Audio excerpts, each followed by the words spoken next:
யாக்கோபு 3:1 முடியும். நாவடக்கம். இந்த அதிகாரத்தினுடைய ஒரு தலைப்பு அப்படின்னு சொன்னா நாவடக்கம் தான். நீ வாசிச்சீங்கன்னா முதல் இந்த 12 வசனங்களும் நாவடக்கத்தை குறித்து ரொம்ப போர்ஸ்ஃபுல்லா அதுல ரொம்ப காரியங்களை சொல்லக்கூடியதாக இருக்கும். இப்ப நாவடக்கம், நாவை அடக்குவது. நாவை அடக்குதுன்னு எப்படி? நாவை அடக்குதுன்னு என்னது? நாவு என்னது? நாக்கு, அப்படிதானே? வாய், பேசுறது. டேம் அப்படின்னு என்ன? இந்த இங்கிலீஷ் வார்த்தைகள் நீங்க வந்துட்டு சின்ன குழந்தைங்க கத்துக்கோங்க. டேம் அப்படின்னு என்ன? டேம்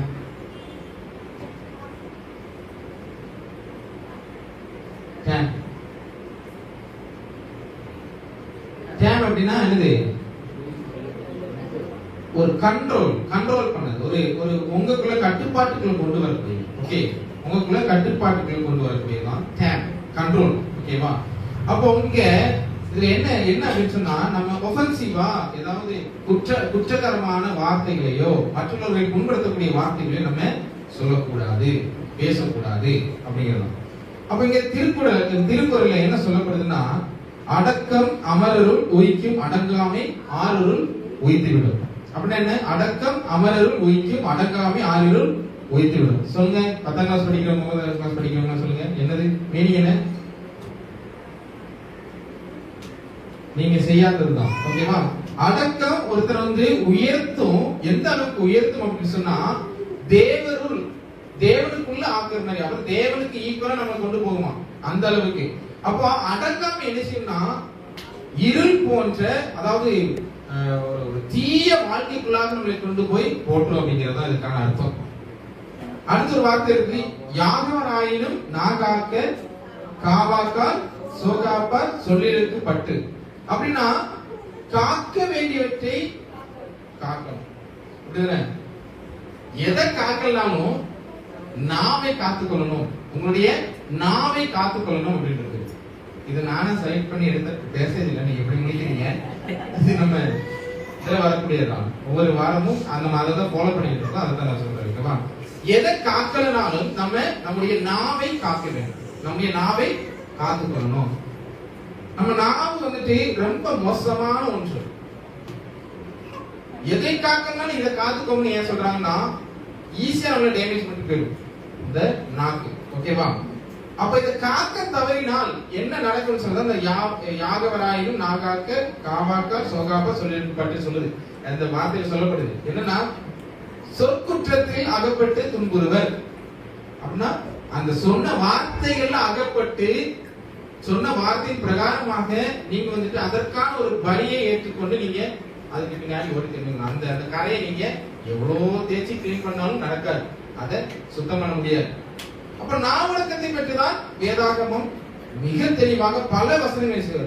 நம்ம நீதிபதிகள் எடுத்துக்கிட்டோம்னா 21:23 சொல்லுது. அது மட்டும் இல்லாம 15:1 சொல்லுது, 18:21 இருக்குது, யாக்கோபுல இருக்குது, சங்கீதத்தில் எல்லா இதுலயுமே ஏகദേശம் ஒரு 40-41 வசனங்கள் வந்து நாவடக்கத்தை பற்றி பேசக்கூடியதாக இருக்கு.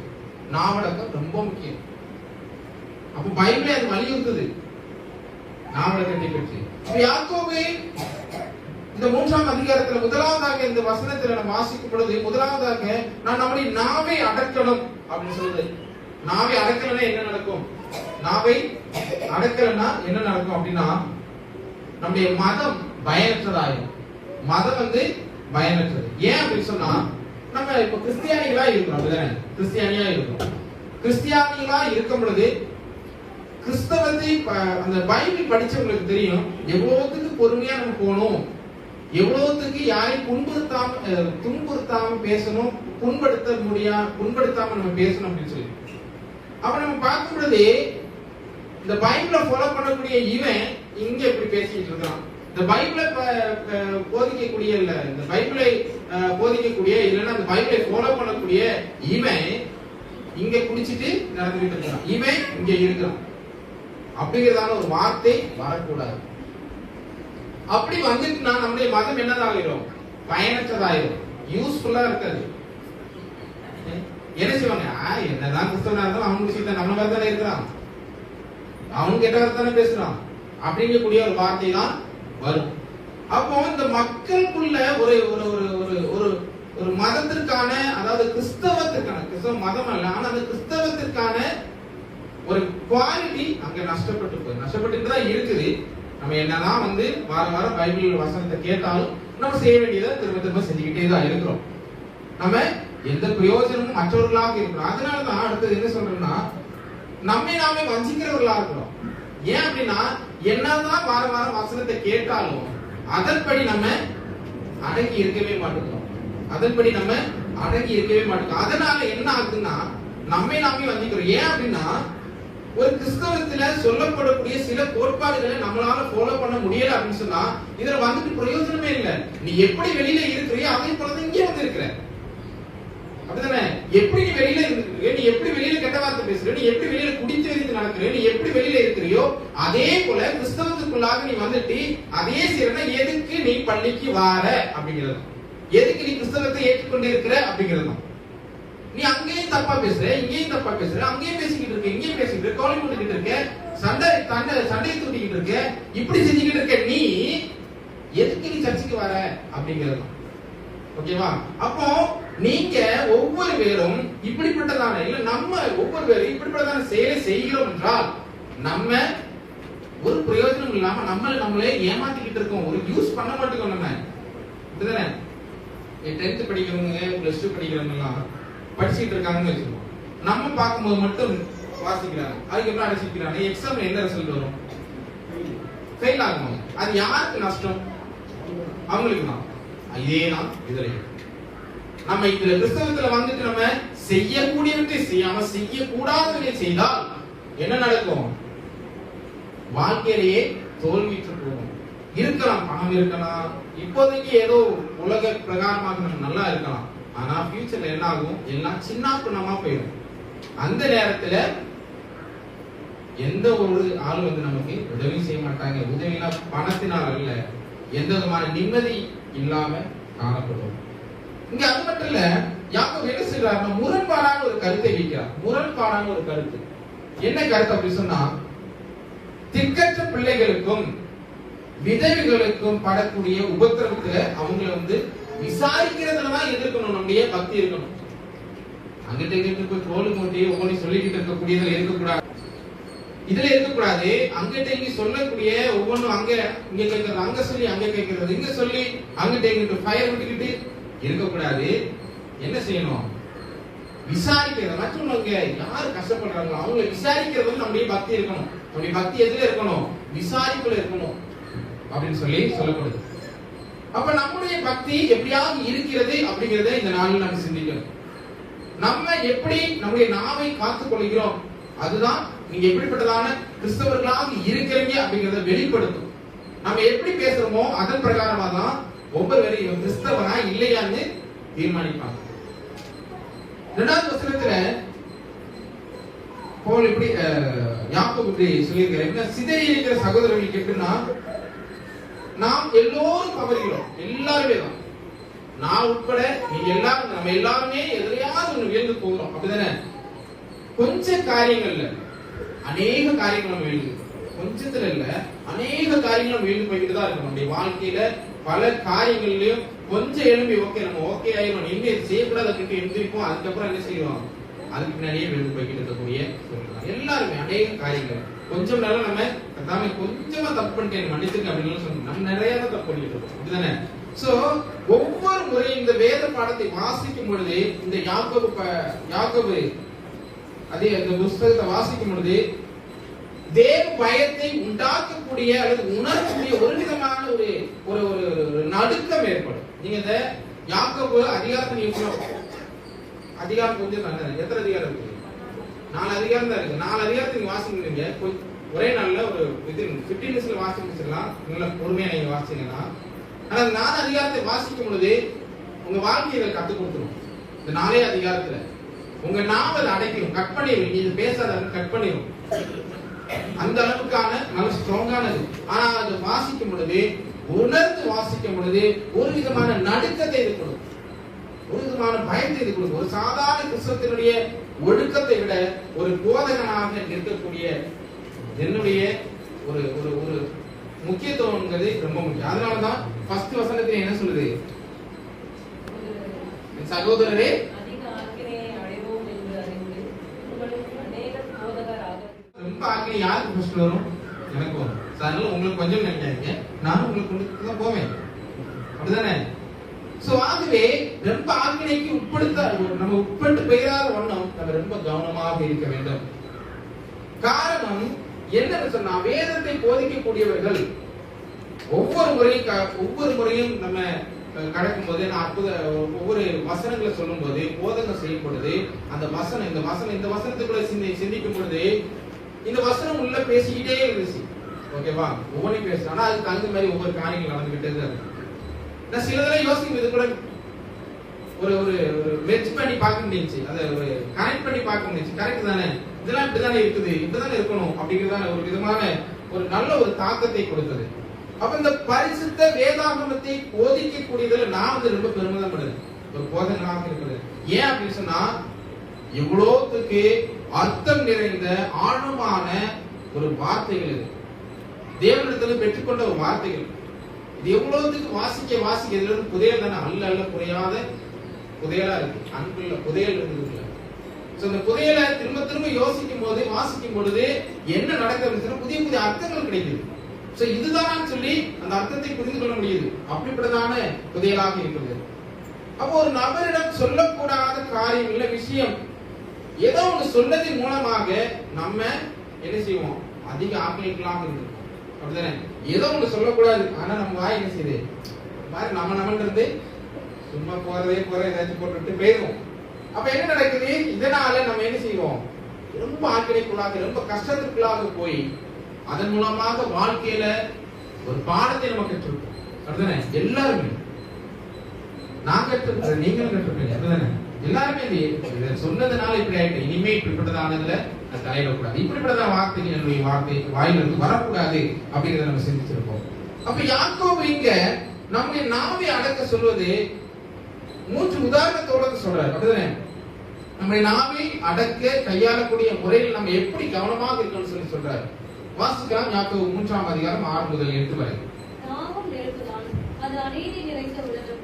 நம்முடைய அவயவங்களில் நாவானது முழு சரீரத்தையும் கரைப்படுத்தி ஆயுள் சக்கரத்தை கொளுத்தி விடுகிறதாயும் நரக அக்கினியினால் கொளுத்தப்படுகிறதாயும் இருக்கிறது. சகல விதமான மிருகங்கள், பறவைகள், ஊரும் பானைகள், நீர்வாழும் ஜந்துக்கள் ஆகிய இவைகளின் சுபாவம் மனுஷ சுபாவத்தால் அடக்கப்பட்டது உண்டு. நாவை அடக்க ஒரு மனுஷனாலும் கூடாது, அது அடங்கான கொள்ளாமுள்ளதும் சாவுக்கேதுவான விஷம் நிறைந்ததுமாய் இருக்கிறது. சாவுக்கேதுவான விஷம். இந்த நாவு ஒரே ஒரு சின்ன ஒரு நாக்கு தான். இந்த ஒரு நாக்கின் மூலமாக என்ன நடக்குது? இந்த வாயினாலதான் நமக்கு எடுப்பாரு. சோ இது என்ன நடக்குதுன்னா, இந்த ஒரு வாய் தான் என்ன செய்யுது, மொத்த சரீரத்தையும் தீட்டுப்படுத்துது. ஒரே ஒரு வாய், கடவுள் படைச்சதுல நல்லது அந்த வாய், ஒரு வாய் என்ன செய்யுது, மொத்தாலையும் டேமேஜ் பண்ணி விட்டு போயிருது. நல்லா டிப்டாப்பா ரொம்ப நல்ல இன்செக்ட் எல்லாம் பண்ணி வந்து நிற்போம். ஓகேவா? என்ன நடக்கும், எவனாச்சும் பேசுவான், பேசும்போது நம்மள டெம்ப் பண்ணி விடுவான். நம்ம என்ன செய்வோம், கோவத்துல பேசுவோம். கோவத்துல என்ன வரும், சென்னைக்குனே ஒரு ஸ்லாங் இருக்கு, பேசி முடிச்சு விட்டுருவோம். அப்ப தெரிஞ்சு நம்மளுடைய என்ன தெரியும், நம்மளுடைய இவன் எப்படிப்பட்டதான கேரக்டர், இவன் ட்ரெஸ்ல இல்ல, இவன் வார்த்தையில தான் இருக்கு. ஓகேவா?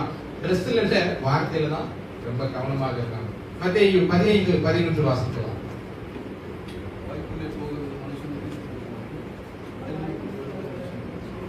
வாய்க்குள்ள போறது தீட்டுப்படுத்தாது. நம்ம எதனாலும் சாப்பிடலாம்.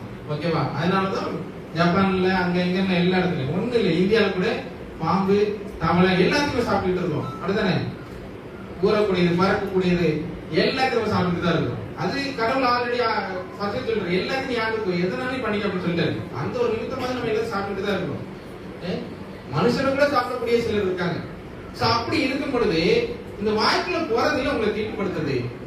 எது தீட்டுப்படுத்துது? இங்க எது வருது பாருங்க வெளியில, அதுதான் தீட்டுப்படுத்துது. வாயிலிருந்து வெளியில வரக்கூடியதுதான் உங்களை தீட்டுப்படுத்துது. நீங்க நினைப்பீங்க, ஐயோ நம்ம இப்ப ரொம்ப ஹெல்த் கான்சியஸ், நான் உட்பட எல்லாரும் ஹெல்த் கான்சியஸ் தான், ரொம்ப கவனமா, ஐயோ இது வேண்டாம், இது ஹெல்த்துக்கு சரியில்லை. நானே நிறைய பேருக்கு சொல்லியிருக்கேன், ஐயா இதை சாப்பிடாதீங்க ஐயோ அப்படின்னு. ஆனா அது இல்ல உங்களை தீட்டுப்படுத்துது. எது தீட்டுப்படுத்துது? இங்க இருந்து வருது பாருங்க வார்த்தைகள், அதுதான் தீர்ப்படுத்துது. அப்புறம் நம்முடைய நாவு உண்மையிலேயே நம்ம யாருக்கு காட்டி கொடுத்தோம் அப்படிதானே? நம்முடைய நாவு நம்ம யார் உண்மைக்குமே யார் அப்படிங்கிறது நாவு தான் காட்டி கொடுக்குது. எப்படின்னா நீடிய பொறுமை உள்ளவர்களா அப்படின்னு சொல்லி நம்ம காட்டி கொடுத்தோம், அன்பானவர்களா அப்படின்னு காட்டி கொடுத்தோம், சகலத்தையும் தாங்கக்கூடியவர்களா அப்படின்னு காட்டி கொடுத்தோம், சகலத்தையும் நம்பக்கூடியவர்களா அப்படின்னு காட்டி கொடுக்கும், சகலத்தையும் சகிக்கிறவர்களா அப்படின்னு காட்டி கொடுக்கும், உண்மையில் களி கூறக்கூடியவர்களா சந்தோஷப்படக்கூடியவர்களா அப்படிங்கறத காட்டி கொடுக்கும் நம்முடைய நாவு. அப்போ நம்முடைய நாவு இதை வெளிப்படுத்துகிறதா அப்படின்னு நம்ம ஒவ்வொருவரும் சிந்திக்க வேண்டும். மெயினா மரியாதை இல்லாம இருக்கிறோமா அப்படிங்கறத நம்ம யோசிக்கணும். மரியாதையற்ற ஒரு நபராக நம்ம இருக்கிறோமா? இருமாப்போடு கூட நம்ம இருக்கிறோமா? இல்லைன்னா அது இல்லாம நல்லவங்களா நம்ம இருக்கிறோமா? பொறாமை குணம் மற்றவர்களாக இருக்குமா? பொறாமையோட இருக்கிறோமா? தூண்டல் குணம் இருக்கிறவர்களாக இருக்கிறோமா? தூண்டல் குணம் தெரியுமா? தூண்டல் குணம் என்னது? தூண்டி விடுறது. நீங்க தூண்டி விடுறது. ஓகே, தூண்டல் குணம் இருக்கிறதா நம்ம கிட்ட? ஸ்கூல் சில்ட்ரன்ஸ் இருக்கும் எப்படின்னா ஒரு தாடி சண்டை போட்டுக்கிட்டு இருக்காங்க, ஏய் அவனை இப்படி பேச ஆடுறா அப்படின்னு சொல்லி இருந்து உசுப்பேத்தி அனகலம் ஆக்கிடும் அப்படிதானே? சோ தூண்டல் குணம் நம்ம கிட்ட இருக்குதா அப்படிங்கறத சிந்திக்கணும். தீய எண்ணம் இருக்கிறதா? தீய எண்ணம் ஒரு மாதிரி அப்படியே பார்த்தாலே ஏன்னா பண்ணி விடணும், இவன் எப்படி சிரிச்சுட்டே இருக்கான் அப்படிங்கிற மாதிரி. ஓகேவா? அப்போ நீங்க ஒண்ணு பாத்தீங்கன்னா தெரியும், டாக்டர் கிட்ட நீங்க குறைங்க வச்சுக்கோங்க. உங்களுக்கு உடம்பு முடியலன்னு சொல்றீங்க, என்ன செய்வாங்க டாக்டர்? என்ன செய்வாங்க? உடம்பு முடியலன்னு சொன்னது உடம்பு முடியலன்னு எடுத்து குத்திடுவாங்களா? செக் பண்ணுவாங்க. எப்படி செக் பண்ணுவாங்க? நாக்கு அப்படிதானே? நாக்கை நீட்டி பார்க்க சொல்லுவாங்க அப்படிதானே? நாக்கு அப்படிதானே?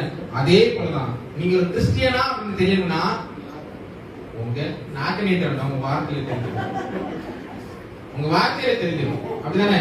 அப்ப உங்க நாவில தான் வெளிப்படுது. கிறிஸ்தவனா அப்படிங்கிறது உங்க நாவில வெளிப்படுது. ஆதாமை படைத்த தேவன் என்ன செய்ய அனைத்தையும் ஆட அதிகாரத்தை கொடுத்தார். ஆனா மனிதன் ஒவ்வொரு வகையான உயிரினத்தையும் நல்லா பழக்கிக்கிட்டான் அப்படிதானே? சிங்கத்தை கூட நம்ம பக்கத்துல இருந்து போட்டோ எடுக்கக்கூடிய அளவுக்கு நம்ம படம் இப்ப சிங்கத்தை கூட இருந்து போட்டோ எடுக்கலாம், அந்த அளவுக்கு கொண்டு வந்துட்டான். எல்லாத்தையும் பாம்பு முதல் எல்லாத்தையும். ஓகேவா? பறவைகள், விலங்குகள், பார்ப்பவை, கடல் வாழ் உயிரினங்கள் அப்படின்னு சொல்லி எல்லாத்தையுமே நம்ம பழக்க வச்சுக்கோம். ஏன்னா இதெல்லாம் ஆடக்கூடிய தன்மை தேவனால தந்துட்டார். ஆனா எதை பழக்க வைக்கலன்னா நாவை பழக்க வைக்கல. நம்முடைய நாக்கை நம்ம அடக்கல, எல்லாத்தையும் நம்ம அடக்கிட்டோம். ஆனா நம்ம கிட்ட அடங்காம இருக்கக்கூடியது என்னது? நம்முடைய நாக்கு. அது நம்ம கண்ட்ரோல்லே இல்ல. அதனால சொல்லி ஃபர்ஸ்டே சொன்னது அடங்குதல் அப்படின்னு சொல்லி இதுதானே? பிறக்கும் போது அப்படி குறுகி இருந்தோம் அதுதானே? அடங்கி உடங்கி என்ன வயிற்றுல இருந்த நம்ம வெளியில வந்ததுக்கு அப்புறம் ஒரு ஆட்டம் காட்டுறோம் பாருங்க, முடியாது, சொல்ல முடியாத அளவுக்கு ஆடுறோம் அப்படிதானே? ஆனா அதுக்கப்புறம் என்ன நடக்குது? நம்முடைய பொறாமை அடங்கிறது, நம்முடைய வாய் அடங்கிறது, நம்முடைய சிந்தை அடங்கிறது, நம்முடைய மேட்டிமை அடங்கிறது, எல்லாம் அடங்கி எங்க முடியுது? 6 அடியில முடிச்சு விட்டுருந்தாரு. என்னன்னாலும் அடிக்கும் 6 அடியில உனக்கு, அதுதான் உனக்கு அடக்கி. நீ பல பேர் வந்துட்டு அடக்கி ஆளலாம், யாரா இருந்தாலும் பல பேர் அடக்கி ஆளலாம், வாய் நிமித்தமா கடக்கலாம், சிந்தை நிமித்தமா கடக்கலாம். ஆனா நம்ம ஒரு நாள் அடங்கி நம்ம இருக்க போறோம், ஒண்ணும் கொண்டு போறது இல்லை அப்படிங்கறத மட்டும் நம்ம சிந்தித்துக் கொள்ள வேண்டும். யாக்கோபு சொல்றாரு இங்க நாவானது 2 நோக்கங்களுக்காக பயன்படுத்த கூடாது அப்படின்னு. 2 நோக்கங்களுக்காக நீங்க பயன்படுத்த கூடாது அப்படின்னு சொல்லி வாசிக்கலாம். 9 முதல் 12. இதனாலே நாம் பிதாவாகிய தேவனை துதிக்கிறோம், தேவனுடைய சாயலின்படி உண்டாக்கப்பட்ட மனுஷரை அதனாலேயே சபிக்கிறோம். துதித்தலும் சபித்தலும் ஒரே வாயிலிருந்து புறப்படுகிறது. என் சகோதரரே, இப்படி இருக்கலாகாது. ஒரே ஊற்றுக்கண்ணிலிருந்து தித்திப்பும் கசப்புமான தண்ணீர் சுரக்குமா? அப்போ ஒரே நாவல எப்படி சபிக்கவும் ஆசீர்வதிக்க முடியும்? சபிக்கிறதும் ஆசீர்வதிக்கிறதும் ஒரே நாவல இருந்து வரக்கூடாது அப்படிங்கிறது தான் யாக்கோபு சொல்றாரு. அப்போ ஆசீர்வதிக்க சபிக்க நம்ம தீர்க்கதரிசிகளாக தான் இருக்கணும், இல்ல ஒரு பாஸ்டரா தான் இருக்கணும். ஆசீர்வாதம் தான் பாஸ்டர் தான் பண்ணணும் அப்படின்னு இல்லை. ஒவ்வொரு பெற்றோருமே பண்ணலாம் குழந்தைகளுக்கு மேல. ஆனா அதுக்கு நம்ம தகுதி உள்ளவர்களாக நம்ம கிளியரா இருப்பது வேணும் இது பண்றது. அப்போ வார்த்தையும் விலை உயர்ந்தது, பிரீசியஸ்னு சொல்லுவாங்க அப்படிதானே, ரொம்ப விலை மதிக்க முடியாத ஒன்று தான் அவர் சொல்லுவாங்க. ரொம்ப சோ அப்படி இருக்கும் பொழுது இங்க இருக்கும். சோ அப்படி இருக்கும் பொழுது ரொம்ப கவனத்தோட நம்ம ஒவ்வொரு வார்த்தைகள், யாரும் இல்லாத நேரத்துல உங்கள் மனைவியோடு கூட நீங்க எப்படி பேசுறீங்க, யாரும் இல்லாத நேரத்துல உங்க கணவரோடு கூட நீங்க எப்படி பேசுறீங்க, யாரும் இல்லாத நேரத்துல உங்க பிள்ளைகளோடு கூட எப்படி பேசுறீங்க, மரியாதையோடு பேசுறோமா, அன்போடு பேசுறோமா, எப்படி நம்ம நடந்து கொள்கிறோம். ஏன்னா நமக்கு எல்லாருக்கும் ஒரு சுபாவம் இருக்கு, ஒரு கேரக்டர் இருக்குது. 4 பேர் வரும்போது நம்ம குடும்பத்துல பயங்கர அக்கறையோட இருக்கும், அப்படிதானே, ரொம்ப அக்கறையோட. அக்கறைனா அந்த அக்கறை இல்லை, அஸ்வின் அக்கறைக்கு என்ன சொல்லுவாங்க, ரொம்ப அன்போடு இருக்கும், ஒரு ஆதரவோட இருக்கும். ஐயோ என் பொண்டாட்டி என் பிள்ளைங்க அப்படின்னு சொல்லிட்டு ரொம்ப பாசத்தை காட்டுவோம். ஓகேவா? ஆனா என்ன நடக்குது அப்படின்னு சொன்னா, கொஞ்சம் போனதுக்கு அப்புறம் இங்க என்ன நடக்கும், வேற மாதிரி சீன் 2 அப்படின்னு சொல்லி பட்டா போகும். சீன் 1 சீன் 2 ஃபர்ஸ்ட் இதுல அப்படி இருக்கும், செகண்ட் இதுல வேறையா இருக்கும். அந்த மாதிரியான சுபாவத்தை உடையவர்களாக இருக்கிறோம். நம்ம வாயில இருந்து வரக்கூடிய வார்த்தைகள் அப்படியாக இருந்தது. நான் இங்க வந்து நிறைய வார்த்தைகளை நான் கேட்டது, நிறைய வார்த்தைகள். ஆனா இப்ப சொன்னோம்னா அது சரியா வார்த்தைகள், இந்த வார்த்தைகள் யார் கவனிச்சுட்டு இருக்கா, பிள்ளைங்க மட்டும் கவனிக்கிறா, பொண்டாட்டி மட்டும் கவனிக்கிறாங்களா, புருஷன் மட்டும் கவனிக்கிறாரா, வீட்டுல இருக்கவங்க கவனிக்கிறாங்க. நீங்க ஃபர்ஸ்ட் யாரு, கிறிஸ்தவர்கள் ஒரு பேர், ஒரு முத்திரை இருக்கு, கிறிஸ்தவர்கள் அப்படிங்கிற முத்திரை இருக்கு. அந்த முத்திரை இருக்கும் பொழுது நீங்க வார்த்தைகளை வீட்டுக்குள்ள பேசும்பொழுது பக்கத்துல யாருக்கு கேட்டு இருக்கா, சமூகம் இருக்கிறது. அந்த சமூகம் யார் அறியாதவர்கள், கிறிஸ்தவத்தை அறியாதவர்கள். அவங்களுக்கு கிறிஸ்தவம் என்ன, இயேசு கிறிஸ்துவானவர் அன்பானவர், ஆதரவானவர், அவர் அன்போடு எல்லாருக்கும் பேசுவாரு, அவர் எரிச்சல் அடைய மாட்டாரு, அவர் யாரையும் குறை சொல்ல மாட்டாரு, அவர் எல்லாருக்கிட்டையும் நல்ல வார்த்தைகள் பேசுவாரு. ஆனா நம்ம பேசக்கூடிய வார்த்தைகள் கேட்கும்போது அவங்க என்ன நினைப்பாங்க, இயேசு கிறிஸ்துவானவர் ஒருத்தி காந்தி சொன்னவர் அதுல காந்தி ஒரு சர்ச்சைக்கு போனார். சர்ச்சைக்கு போகும்போது அங்க பார்த்தா எல்லாரும் வைட் ட்ரெஸ் பண்ணாம செய்ய இருக்காங்க, கலர் ட்ரெஸ் பண்ணாம வெப்சைட்ல இருக்காங்க. சோ என்ன நடக்குதுன்னா, காந்தி கேட்டாரு ஏன் இப்படி மாதிரி பாக்குறீங்க. சோ இந்த வைட் போட்டவங்க நாங்க எல்லாம் வந்து இன்னும் ஆளுங்க லெஃப்ட்ல இருக்கிறவங்க அவங்க எல்லாம் நாங்க இல்ல அப்படின்னு சொல்லி இங்க தான் வெளியில இருக்காங்க. சோ காந்தி சொன்ன வார்த்தை அது அவர் எப்படி சொன்னாரு, என்னோட மாடலேஷன் சொல்லுங்க. கிறிஸ்துவை நான் மதிக்கிறேன், ஓகே, கிறிஸ்துவை நான் வந்து அவரை வந்து மதிக்கிறேன், அவருக்குள்ள வந்து நான் ஆதரிக்கிறேன். ஆனா அவரை பின்பற்றக்கூடியவங்க இருக்காங்களா, அவங்க வந்து அப்படின்னு சொல்லி ஒரு வாக்கு சொல்லுவாங்க. சோ அது வந்து கிறிஸ்தவர்களாக இருக்கக்கூடிய ஒவ்வொரு வேலையிலையும் ஒரு கத்தியத்துக்கு ஒரு குத்துக்கிற மாதிரி ஒரு வார்த்தை. ஆனா அதெல்லாம் வாசிச்சுட்டு வந்து நம்ம இப்பவும் அதே நிலைமையில இருக்கோம்னா அது நம்ம வருத்தத்துக்கு ஒரு வார்த்தை காண்கிறோம். நமக்கு ஒரு மாற்றம் இல்லை. கிறிஸ்தவத்துக்கு வந்து 2002 தொடங்கி 2002 தொடங்கி இப்ப 2024 இது வரையில நம்முடைய வாழ்க்கையில என்ன மாற்றம் வந்து, நீங்க கிறிஸ்தவர்கள் ஆனதுனால உங்ககிட்ட என்ன குவாலிட்டிஸ் வந்து நான் ஒவ்வொரு வேலையை எப்படி கேட்டேன்னா ஏதாவது நீங்க சொல்ல முடியும், சொல்ல பேசி நீங்க சொல்லலாம். எனக்கு அற்புதம் நினைச்சு வந்து அது பண்ணேன் இது பண்ணேன் நீங்க சொல்லலாம், எல்லா வாரம் சர்ச்சைக்கு ப்ராப்பரா ஆரம்பிச்சு. ஆனா உங்களுடைய பர்சனல் பிஹேவியர்ல உங்க தனிப்பட்ட வாழ்க்கையில என்ன நடந்துச்சு, எப்படி நீங்க உங்க வார்த்தைகள் என்ன மாற்றம் வந்திருக்கு அப்படின்னு ஒவ்வொரு பேருடைய ஆராயக்கூடிய ஒரு நேரம், ஒரு நாள் வரை. ஒவ்வொரு முறை சர்ச்சைக்கு வரோம், எப்படி நம்ம நடந்து கொள்கிறோம், இங்க நம்முடைய வார்த்தைகள் எப்படிப்பட்டதாக காணப்படுது. ஆகவே தேவை அறிந்தவர்கள் ஆனாலும் அறியாதவர்கள் ஆனாலும் நம்முடைய வார்த்தை படிதான், நம்முடைய வார்த்தைகள் ஒருவருடைய விதியே மாற்றிடும். நம்முடைய வார்த்தை நான் இங்க பேசுறது மேபி அவங்க தெரியாம இருக்கலாம், தெரிஞ்சிருக்கலாம். ஆனா நான் இங்க பேசுறது எப்படி அவங்க தெரியும், அவங்க விதி எப்படி மாத்த சொன்னா, நீங்க பேசுகிற ஒரு நபர் அந்த நபர் சொல்லுங்க ஃபயர் எல்லா இடத்துலயும் ஃபயர் இருந்தது உங்களுக்கு தெரியாது சொல்லுங்க. ஃபயர் என்னன்னு சொன்னா, அந்த சோசியல் மீடியால ஒரு பயங்கரமான ஒரு வார்த்தை வந்துச்சுன்னா ஃபயர் போட்டுப்பாங்க, செம்மையா இருக்குது, தீயா பறக்கும், ஓகேவா, அப்படியே பறந்து செல்லட்டும், அன்பு பறக்கும் மாதிரி தீ பறவை எப்படி போகுது அது மாதிரி நம்ம வேதவசன மாசி கேட்டோம்ல, நான் வந்தது நெருப்பு, அது ரொம்ப கவனமா யூஸ் பண்ணும். ஆமசன் காட்டையா நெருப்பு கொளுத்தி போட்டு ஏற்றுது, அதே போலதான் இந்த நாம என்ன செய்யும், இங்க உள்ள எல்லா மனித காரங்களையும் அழிக்கப்படும். அது ரொம்ப கவனமாக இருக்கும், எப்படி பேசுவோம் அப்படிங்கிறது ரொம்ப கவனம். அதனால நான் வார்த்தை என்ன சொல்லி, ஒரே வீட்டுல இருந்து ஒரே நேரத்தில் உப்பு தண்ணியும் மதுமானதும் கிடைக்காது, மதுரம் இல்லைன்னா உப்பு தான் தரணும் அப்படின்னு சொல்லி. அதனால அத்திப்பழத்துக்கு ஒளி பழம் முடியாது, ராசி அத்திப்பழத்தையும் கொடுக்காது. அப்ப மரமானது தன்னுடைய வகையான தன்னுடைய வகையான ஒரு கையில தான் கொடுக்க முடியும். வாசிக்கலாம் லூக்கா 6:45. நல்ல மனுஷன் நன்மை மாற்றிட்டு நல்ல மனுஷன் நன்மை மாற்றிட்டு இருதயத்தின் நிறைவினால் அவர்கள் வாழ்க்கை. நம்ம எப்படி இதை கையாள வேண்டும், நம்ம எப்படி பேசணும், நம்ம எப்படி நடந்து கொள்ள வேண்டும், நம்ம எப்படி இதை கையாளணும் அப்படின்னு சொன்னா வசனமே இருக்க ஆன்சர் சொல்லுங்க. சங்கீதம் 39:1.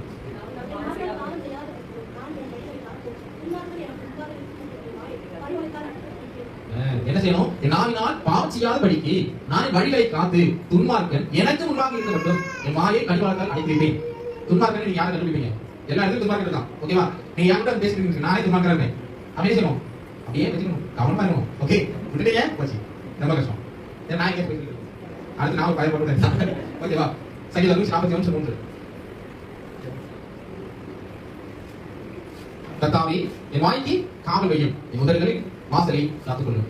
இதுதான் நம்முடைய ஜெபமாக காணப்பட வேண்டும். யாரும் இருக்கலாம்.